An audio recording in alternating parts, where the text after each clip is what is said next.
CP sir आणि joint CP यांच्या मार्गदर्शनाखाली आपल्याकडे 1 डिसेंबरपासूनच आपण डिसेंबर महिन्यात मद्यपींचं प्रमाण वाढत असतं, त्यामुळे 1 डिसेंबरपासूनच आपण जास्तीत जास्त कारवाई करण्याचं हे चालू केलं आहे. पण मागील 3 दिवसात आपल्या कारवायांमध्ये वाढ झालेली आहे.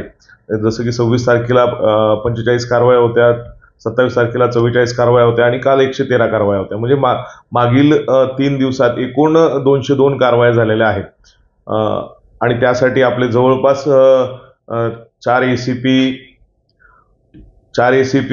17 पीआय आणि 23 पीआय आणि 108 110 कर्मचारी ह्याबद्दल काम करत आहेत, डीडी साठी काम करत आहेत. आणि आज आपण दुपारपासूनच, रविवार आहे तर आज दुपारपासूनच आपण ड्रंक अँड ड्राईव्हच्या कारवायासाठी टीम्स लावलेल्या आहेत.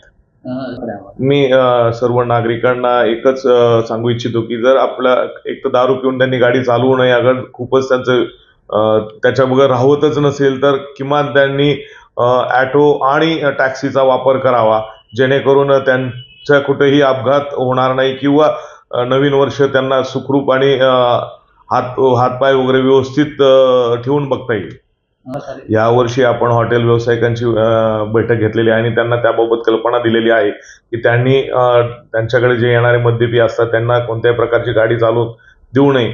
त्यांच्यासाठी एक तर ड्रायव्हर्स ठेवावेत, एक्स्ट्रा ड्रायव्हर्स वॅले ठेवावेत, नाही तर त्यांना ऑटो किंवा टॅक्सीची व्यवस्था करून देण्यात यावी त्यांच्याच पैशाने.